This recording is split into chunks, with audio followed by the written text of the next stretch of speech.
Hello दोस्तों, geography of Haryana का नया नोट्स बेस्ड टॉपिक लेकर आ चुका हूँ। हरियाणा की सिंचाई परियोजनाएं। इस वीडियो में हम सिंचाई परियोजनाएं जानने वाले हैं हरियाणा के अंदर, और एक एक परियोजनाओं के बारे में हम यहाँ डिस्कस करेंगे। अभी नोट्स के थ्रू ही सारा का सारा जो है हम ये जो टॉपिक हम सीखने वाले हैं, और साथ में मैं आपके लिए कुछ PYQ लेकर आया हूँ जो कि इसी टॉपिक से रिलेटेड है, पिछले एग्जाम के अंदर आए हुए हैं। वो भी मैं आपके साथ शेयर करूंगा, उसके भी आप आंसर जरूर से देना कॉमेंट के अंदर। हम इस वीडियो के अंदर सिंचाई परियोजनाएं जानने वाले हैं। हम जो 3 पॉइंट्स को कवर करेंगे। एक, हम देखेंगे परियोजना का नाम, उस परियोजना का नाम क्या है। उद्देश्य यानी कि उसका पर्पज क्या है, उस किस उद्देश्य से वो योजना है वो हरियाणा के अंदर लाई गई थी। और उसका क्षेत्र यानी कि वो क्षेत्र कौन से क्षेत्र के अंदर, कौन कितने क्षेत्र को प्रभावित करती है, वो भी हम देखेंगे।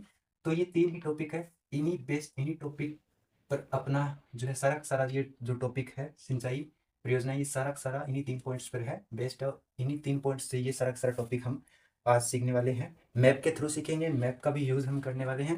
यहाँ पर कुछ परियोजनाएं हैं जैसे मैंने मेंशन कर रखी है। ये वो परियोजनाएं हैं जो आपके एग्जाम के अंदर हर बार आती है। इन्हीं में से कोई एक परियोजनाएं है वो आती है। ये 5 परियोजनाएं हैं, इनमें से कोई एक परियोजना आई ही आएगी जरूर। तो हम इन्हीं 5 परियोजनाओं के बारे में जानने वाले हैं, और ये मेन है हरियाणा के अंदर। एक एक परियोजना का हम एक्सप्लेनेशन करेंगे अपने तरीके से। ठीक है। सबसे पहले हम जान लेते हैं सिंचाई परियोजना। सिंचाई क्या होती है आपको पता होना चाहिए। कल के जो वीडियो था हमने उसके अंदर बात की थी हरियाणा की नहरें। उसमें हमने देखा था कि जो हरियाणा है वो एक कृषि प्रधान राज्य है, और 70% से अधिक पॉपुलेशन है वो कृषि में कार्यरत है। अब कृषि अच्छी हो, बेहतर हो, फसलें बेहतर हो, इसके लिए सिंचाई की जरूरत होती है, पानी की जरूरत होती है। तो कुछ नहरें बनाई गई, फिर कुछ परियोजनाएं हैं वो लाई गई ताकि कृषि अच्छी हो। और हरियाणा की अर्थव्यवस्था है वो कृषि पर ही आधारित है, तो उसके लिए कुछ योजनाएं बनाई गई थी। उन योजनाओं को हम अभी देखने वाले हैं। और हरियाणा का जो ये इतना एरिया है, ये सारा का सारा एरिया अगर आप देखोगे तो ये अर्धशुष्क एरिया है। यहाँ वर्षा की कमी है, वर्षा बहुत कम होती है। ग्रीष्मकालीन मानसून के टाइम ही यहाँ पर वर्षा होती है। तो इस प्रकार से जो इतना एरिया है, इस एरिया के अंदर जो फसलें होती है, कृषि होती है, एग्रीकल्चर होती है, उसके लिए सिंचाई परियोजना है वो बनाई गई थी ताकि फसलें बेहतर हो सके, और उत्पादन है वो ठीक हो सके, अर्थव्यवस्था है वो बढ़ सके हरियाणा की। इसी प्रकार से इन्हीं को उद्देश्य, उन्हीं को मद्देनजर रखते हुए कुछ परियोजनाएं बनाई गई थी। हम अभी देखेंगे इन परियोजनाओं के बारे में। सबसे पहले हम जान लेते हैं सिंचाई इरिगेशन क्या होता है। सिंचाई का मतलब होता है फसलों को कृत्रिम रूप से पानी देना, जिसमें कि अगर आप देखोगे कृत्रिम रूप से नहरों के द्वारा, और आपका ट्यूबवेल हो गया। अभी तो प्रेजेंट के अंदर देखोगे तो सबमर्सिबल सोलर पंप है वो यूज़ हो रहे हैं। और आपका ट्यूबवेल हो गया, नहर हो गई। तो कृत्रिम रूप से फसलों को पानी देना क्या कहलाता है, सिंचाई कहलाता है। सिंचाई की क्यों ज़रूरत है, ये भी आपको पता होना चाहिए कि सिंचाई ज़रूरी क्यों है। तो अगर आप देखोगे तो वर्षा की कमी है हरियाणा के अंदर, ये जो एरिया है इस एरिया के अंदर वर्षा की कमी है, इसलिए सिंचाई की आवश्यकता है इस एरिया को। और अगर आप देखोगे तो खाद्य सुरक्षा है वो, जनसंख्या बढ़ रही है तो उसकी खाद्य सुरक्षा, उसको खाद्य उपलब्ध करवाने के लिए है वो, फसलें अच्छी हो, बेहतर हो, ज़्यादा उत्पादन हो, उसके लिए फिर वही बात है, सिंचाई की आवश्यकता होती है बेहतर फसलें के लिए, उत्पादन अधिक के लिए। ये आपकी हो गई। और इसके अलावा आपके कुछ और भी है, जैसे कि फसलों को भी ज़रूरत होती है। कुछ ऐसी फसलें होती है जो अधिक पानी है वो चाहती है, अधिक पानी अगर उसके अंदर हम अधिक सिंचाई सिंचित करते हैं उस फसलों को, तो उसका उत्पादन अच्छा होता है। तो इस प्रकार से जो सिंचाई की आवश्यकता होती है। अब सिंचाई कितने प्रकार की होती है ये भी आपको बताना चाहिए। एक आपकी होती है सरफेस इरिगेशन, यानी कि सतही सिंचाई जिसको हम कहते हैं हिंदी के अंदर। इसके अंदर हम नहरों का, वर्षा का जल है, नहरों का जो नहरों के थ्रू, या फिर हम जो छोटी-छोटी नालियाँ बनाते हैं उनके थ्रू पानी देना फसलों को, वो आपका होगा सतही।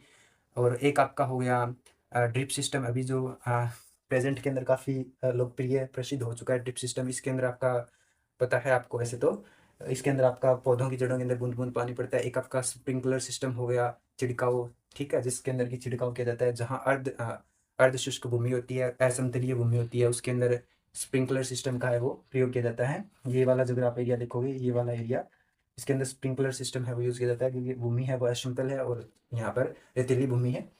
तो ये आपकी होगी सिंचाई, यानी कि टाइप्स ऑफ इरिगेशन, कितने प्रकार की सिंचाई होती है। तो आपकी सतही हो गई, आपका ड्रिप सिस्टम हो गया, आपका स्प्रिंकलर सिस्टम हो गया। ठीक है, तो ये आपकी होगी सिंचाई के बारे में। अब हम देख लेते हैं यहाँ पर, हम 3 पॉइंट्स को कवर करेंगे। हम देख लेते हैं यहाँ पर सिंचाई के स्रोत क्या-क्या है हरियाणा के अंदर। अगर अभी हम देखते हैं तो आपका नहर है, नलकूप है, यानी कि ट्यूबवेल। ट्यूबवेल आप जैसे जिसमें हम ट्यूबवेल, या फिर अभी जो है प्रेजेंट के अंदर तो सबमर्सिबल सोलर पंप का सबसे ज़्यादा यूज़ हो रहा है। तो नहरें आपकी, नलकूप हो गए, कुएँ भी हो गए। तो नहरों के द्वारा अगर आप देखोगे अभी भी हरियाणा के अंदर नहरों के द्वारा है वो 48.36% है वो सिंचाई नहरों के द्वारा ही की जाती है। अगर आप अभी कुओं ट्यूबवेल का अगर हम देखें तो अभी आपका है वो 51.12% है वो आपकी इन ट्यूबवेल के द्वारा सबमर्सिबल सोलर पंप द्वारा है वो की जाती है, और कुओं के द्वारा 0.52% अभी भी की जाती है। कुछ एरिया के अंदर 0.52% है वो की जाती है। कोई अभी हम देखेंगे सारा का सारा एरिया हम देखेंगे हरियाणा के अंदर कौन से एरिया के अंदर किस प्रकार की सिंचाई है वो की जाती है। तो सिंचाई के स्रोत है वो हरियाणा के अंदर नहरें हैं, आपका ट्यूबवेल है, सबमर्सिबल या फिर कुएं हैं। अब नहरों द्वारा अभी भी इतना ही है, लेकिन आपकी जो ये सबमर्सिबल है या कुओं या ट्यूबवेल द्वारा है वो सबसे ज़्यादा अभी भी सिंचाई है वो की जाती है। कुल कृषि क्षेत्रफल के 3/4% भाग पर सिंचाई है वो की जाती है। कुल जो कृषि क्षेत्रफल है हरियाणा का उसके 3/4% भाग पर ही सिंचाई है वो की जाती है। ये थोड़ा सा आपको पता होना चाहिए, यहाँ से एग्जाम के अंदर प्रश्न तो नहीं आते, बट आपको फिर भी पता होना चाहिए कि ट्यूबवेल द्वारा कितना परसेंट किया जाता है, नहरों द्वारा अभी भी हरियाणा के अंदर कितना परसेंट है वो किया जाता है सिंचाई। तो ये कुछ थोड़ी मतलब एक्स्ट्रा बातें दी, हम यहाँ से एक एक परियोजनाओं का वो उठाते हैं फिर उसका एक्सप्लेनेशन करते हैं। सबसे पहले देखते हैं हम नांगल उत्थान सिंचाई परियोजनाएं। नांगल उत्थान सिंचाई परियोजना है वो हरियाणा का जो अम्बाला डिस्ट्रिक्ट है उसके अंदर है। ये अगर आप देखोगे तो अम्बाला डिस्ट्रिक्ट है। ये अगर आप इसका देखोगे तो ये जो सिंचाई परियोजना है वो आपकी अम्बाला, आपका यमुनानगर और कुरुक्षेत्र जो एरिया है इसको सिंचित करती है। नांगल उत्थान सिंचाई परियोजना है वो, उसका परियोजना का नाम हो गया आपका नांगल उत्थान सिंचाई परियोजना। उद्देश्य पर्पज क्या है, सिंचाई करना ही है, जो सिंचित आपको फसलों को पानी देना ही इसका उद्देश्य है। इसके अलावा पेयजल को सुविधा भी करवाना है, इसका उद्देश्य है पेयजल पीने के पानी की व्यवस्था करना। ये आपका अम्बाड़ा है, अम्बाड़ा के अंदर नांगल उत्थान सिंचाई परियोजना है वो बनाई गई है। इसका एरिया अगर आप देखोगे यानी ये क्षेत्र कितने क्षेत्र को ये जो परियोजना है वो प्रभावित करती है, तो आपका ये हो गया अम्बाला डिस्ट्रिक्ट, यमुनानगर और आपका कुरुक्षेत्र। तो इन 3 डिस्ट्रिक्ट को ये जो है प्रभावित करती है, यानी कि इन 3 डिस्ट्रिक्ट की जो फसलें उनको ये सिंचित करती है नांगल उत्थान सिंचाई परियोजना। ये आपकी हो गई। उसके बाद है आपकी भिवानी उत्थान सिंचाई परियोजना। थोड़ा सा मैं आपको नांगल उत्थान परियोजना के बारे में और बता देता हूँ। इसका जो है उद्देश्य हमने देख लिया।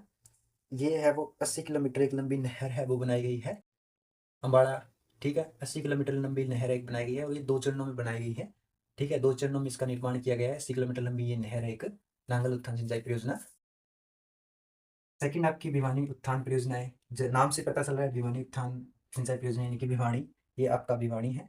तो भिवानी के अंदर ये योजना है वो है, और इस योजना की जो मतलब लंबाई है, भिवानी उत्थान सिंचाई परियोजना, इसकी लंबाई अगर आप देखोगे तो इसकी लंबाई है 225 किलोमीटर, 225 किलोमीटर। और ये जो है भिवानी के अर्धशुष्क क्षेत्रों को पानी उपलब्ध करवाती है। ये वाला एरिया अगर आप देखोगे सारा का सारा अर्धशुष्क एरिया है, राजस्थान के लगता एरिया है राजस्थान के साथ। तो ये सारा का सारा एरिया है वो अर्धशुष्क एरिया है। इसका उद्देश्य है अर्धशुष्क एरिया जो है उसको सिंचित करना, यहाँ के एरिया के जो लोग हैं उनको पानी की व्यवस्था करवाना, पेयजल की सुविधा करवाना।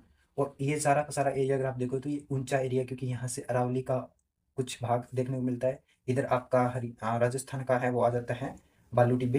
तो ये जो एरिया है वो ऊंचा एरिया है। तो उस ऊंचे एरिया को सिंचित करना ही उसका उद्देश्य है भिवानी उत्थान सिंचाई परियोजना का। और इसकी लंबाई है वो 225 किलोमीटर है। और इस योजना का एक नाम, अन्य नाम है वीरेंद्र नारायण चक्रवर्ती। इसको भिवानी उत्थान सिंचाई परियोजना को वीरेंद्र नारायण चक्रवर्ती भी योजना इसको कहते हैं, ये दूसरा नाम है।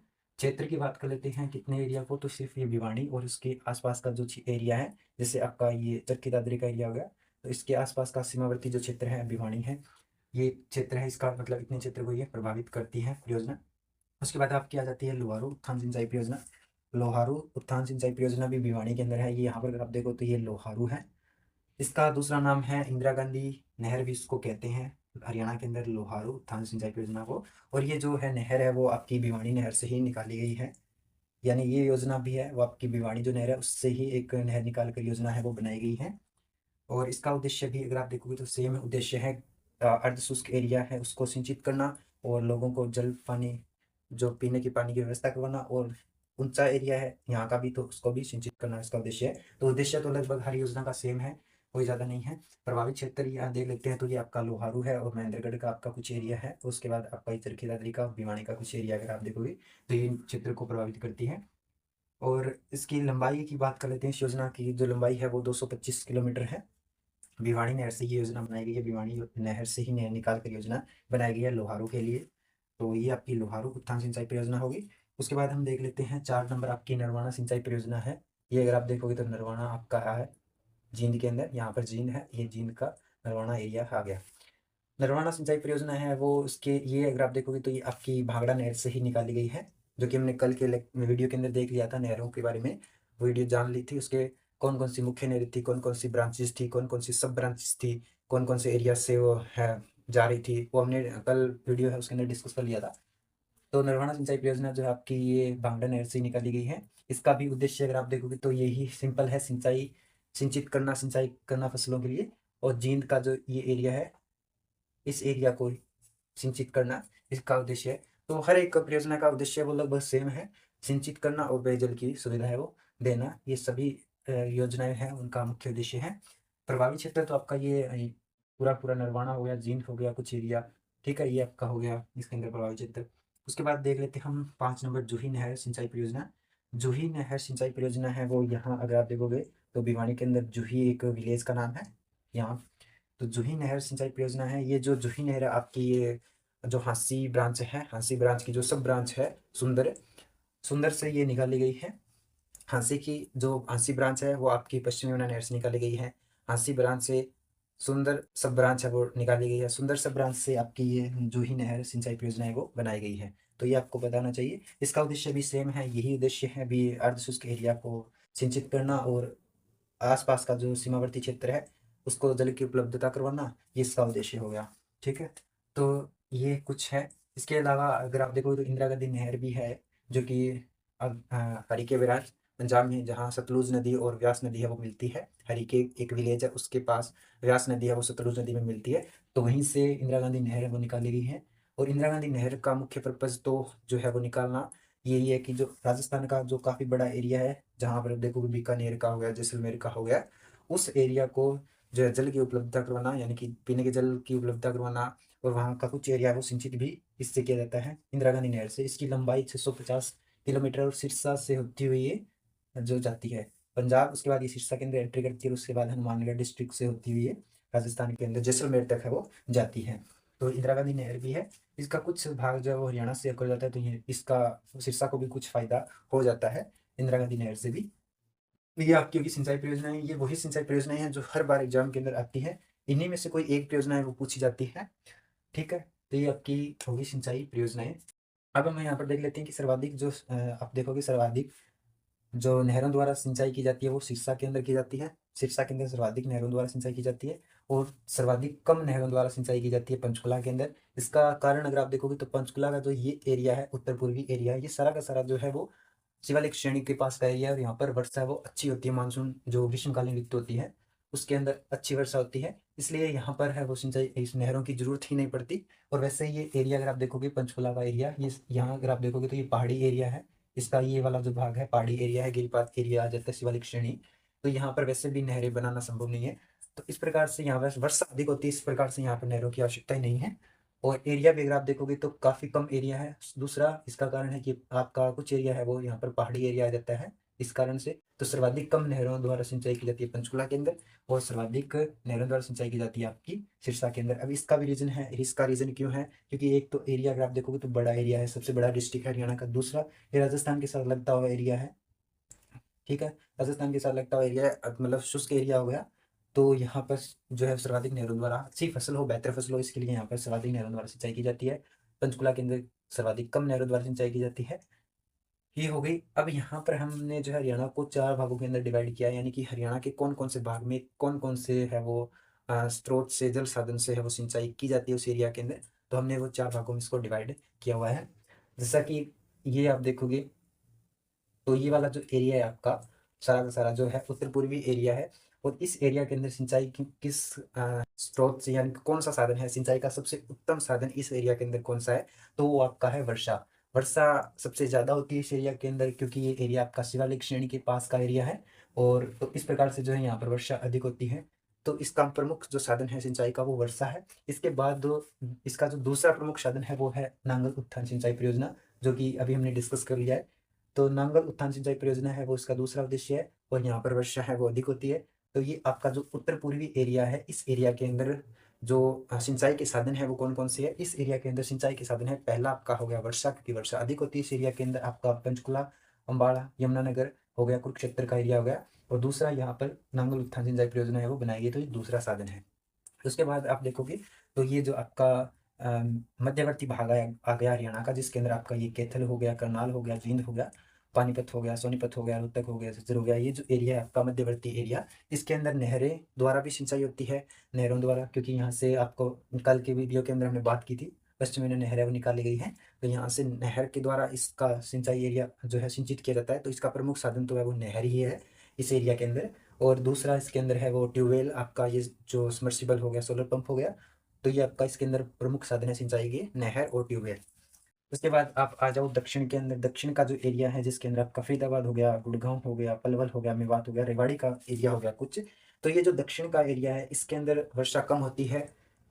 ये एरिया रीजन है यहाँ पर अरावली, क्योंकि अरावली है वो एकदम पैरेलल, उसके जब ज्योग्राफी के अंदर हम पढ़ेंगे वैसे तो ये, तो हम इतना डीप में नहीं जाते हैं। जब आपकी उत्तरी पश्चिमी मानसून आती है तो उसके पैरेलल निकल जाती है, वो उसको रोक नहीं पाती, यानी अवरुद्ध का काम नहीं कर पाती है, कि वो अरावली के पैरेलल निकल जाती है, उसकी डायरेक्शन यही होती है, इस कारण से यहाँ पर वर्षा वो नहीं होती है।